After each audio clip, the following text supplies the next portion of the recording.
Okay, now moving on to Liverpool's, arch rivals, Manchester United.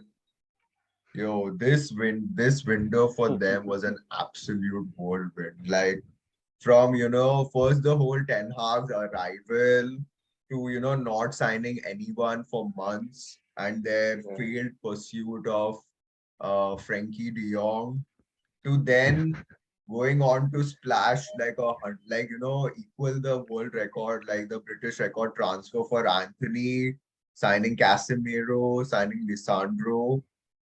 So like what are your thoughts on on this transfer window for United? Yeah, so I think United, uh, so it's a mixed bag again. So they've Mhm. done, This is I a think, typical United transfer season, I window, would say. yeah. So they spent a bunch of, they spent a ton of money, but I feel like for the first time they've gotten a little lucky with what, how they've spent. Feel like they've spent it wisely, except for just probably the striker position, which needed addressing because they don't have goals apart from Ronaldo, who is not even starting games. Hmm. Because you have only Rashford, Martial, Sancho, and no Antony, who are not like very prolific, who haven't been prolific for a couple of seasons at least. The last time Rashford and Martial were prolific was under Ole, and that's been a while now. And so that's one area that needed addressing. But when it comes to Casemiro, even though he's been given a lengthy deal, he's still a pretty good signing for the here and now. And Yeah. he's a solid. He's exactly what they needed. To be honest, he's like a perfect CDM. Even though they didn't get Frankie De Jong and he's a different profile of player, he's a solid signing. And then Lisandro Martinez has completely changed the backline for them. Even though, Hmm. despite all the height things that you see on Twitter, height trolls and everything, Oh, like he's done pretty well. honestly, I feel, it's Yeah, so like such a dinosaur thought of like, yeah. I just when I hear that statement, I can only picture Graham Souness and him being like, yo, you need to work hard and win You need your to be 10 feet battles. tall. Yeah, absolutely. Like, 1950s mentality that, to be a good player, you have to be like 6'5" and like a Hulk, Yeah. basically. And we've seen like, Maguire, he has the height, he has the physique, and he has a giant forehead. He doesn't have two working brain cells, Appreciate. though. That's the issue. Yeah, that's what. Okay, I think apart from that, even they did sign Eriksen, Yeah, Eriksen. Malacia, and even Dubrava Ericsson, as the backup keeper.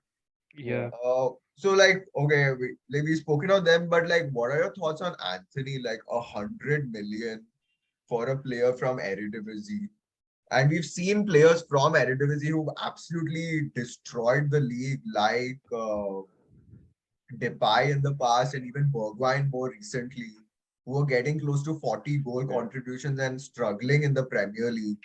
And now yeah, of course, he's really talented, and yeah, he can spin the ball around like 100 times. Yo, is he gonna get the goals? Because in the Eredivisie, which is a much easier league, with all due respect to the league, it's a much easier league to score in, and I think he scored less than 10 goals last season. So what's gonna happen to them?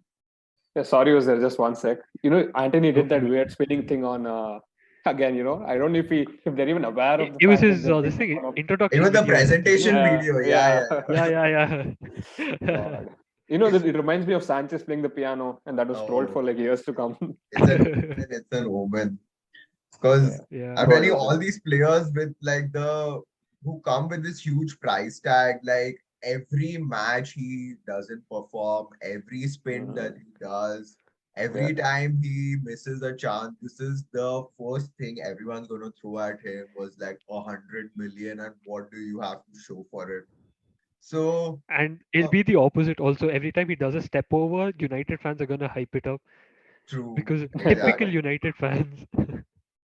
But So yeah, bro, with like they've overpaid for Anthony. I'd say at least 30, 40 million they've overpaid. Yeah. I think I'm just Casemiro, waiting for like the Anthony Trident to play together. I think when that happens, I will be extremely happy with Anthony on the right, Anthony at strike, and Anthony on the left. I think Yeah. that's going to be interesting.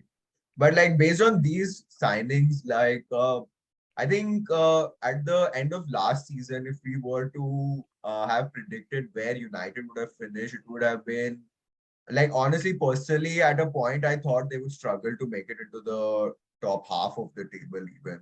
Same, yeah. But with all of these signings, I do see them playing a much better style. And I think I have to give props to Ten Hag for, you know, having the nerve or, having the balls basically to bench Ronaldo game after Yeah. game. And the team, you can Even actually see the Maguire, team playing together. Yeah, even Maguire. So on that front, kudos to him and great job that he's doing as of now. But where do you see them finishing at the end of season? Would these transfers have raised expectations, or what do you think is going to happen to them? they're still gonna finish out of the top four. They're not finishing top four at all. I'd still say Yeah, sixth or top seventh. four, I think would be I think it would. Ten Hag would have to, coach his socks He'd off to have to get. outperform the Yeah, yeah, yeah. yeah. But I The think, biggest praise United get right now is that at least they're in the conversation. Before they weren't even in the conversation when it comes to when it Yeah. came to the top four. And right now, like two signings that are being really underplayed, I feel, are Eriksen and Tyler Malacia. I've been Mhm, extremely impressed with Malacia, to be honest. Like Luke Shaw had a horrible game against Brentford and he rightfully got pulled mhm. off at halftime.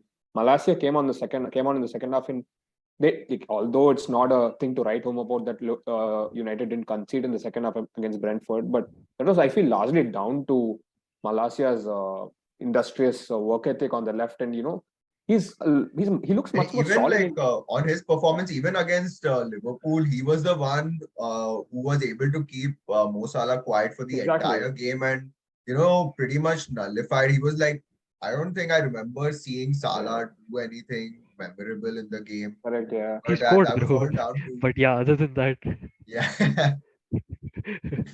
the yeah. No, but I really like this backline, man. Like even Dalot is actually coming into his own right now. Even though like you probably say they don't have a decent enough backup with Van Bissaka going completely off the rails, but at least he's still there, right? So I feel like even though Maguire is being he's being made fun of and everything, he's still a very good backup to have.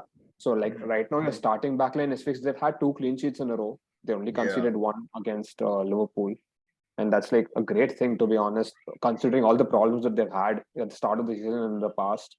And now coming to Eriksen, like similarly, right? Like if they did not have Eriksen, they'd have to play either McTominay or Van de Beek. And we know how Van de Beek has struggled. He's another example of a player from the Eredivisie, right in the team. Eredivisie, yeah. Yeah, who has struggled. If Like even Ten honestly, Hag, like good you mentioned him. Like with Ten Hag coming in, I thought like he would be given a yeah, bigger role in the team, but I think there's something wrong with him because like if like I think Ten Hag is now the third manager who sort of like benched him and yeah, chose to Even in Everton, he didn't play and he didn't play as much. much. yeah, that's what like as much hate that the McFred midfield gets, like every manager who's been there in the recent times has chosen to play with them. So there's something really up with Van de Beek. Van de Beek. I read something really funny, with Van de Beek. Like, if Ten Hag is willing to run Eriksen, who has a pacemaker on and is about 30 to the ground, instead of rather than playing Van de Beek, then something's clearly gone wrong with Van de Beek. Mhm. He's worked with him in the past as well. So, yeah. So Eriksen is really good signing in that front. It provides the creativity that I felt United lacked under Ragnick as well last year. They had zero creativity. They had players like Mata, and they had to move Mata on. Matic Mata never too. played. Yeah, yeah, They yeah. moved on Matic, Pogba especially Pogba. when he So was they Yes. taking have the to wage bill. Yeah. exactly. So Pogba had an eye for the pass, and I think Eriksen fits that mold correctly. Mhm. Even in a much better way, in fact. So that's Okay. yeah. I think let's wrap it up finally, guys. If you had to give a grade for United, what would it be? Use their word. I'd say like a negative. I think it would be like a B plus, like at a push. Like I feel I'm being kind, but I would say a Generous, B yeah. plus because like yeah, they have signed players, but again, like no real identity or no real. It's just Approach, like yeah. they just sort of panicked and purchased sort of went on like FIFA and were like, who has the highest rating in this position and who has the highest potential in this position. They just signed them without really seeing how they would fit into the team and how it would all work. So, and yeah, Rohit, you, what would you grade them? Yeah. So I'd grade this strategy as C or D, but Mm-hmm. I'd grade their actual signings as A minus. I'd have to go with Uzair as well on that because I really can't ignore the fact that they've addressed their key issues, except for the striker bit. Mm-hmm. But yeah, I think they had a good window. Okay. Luckily.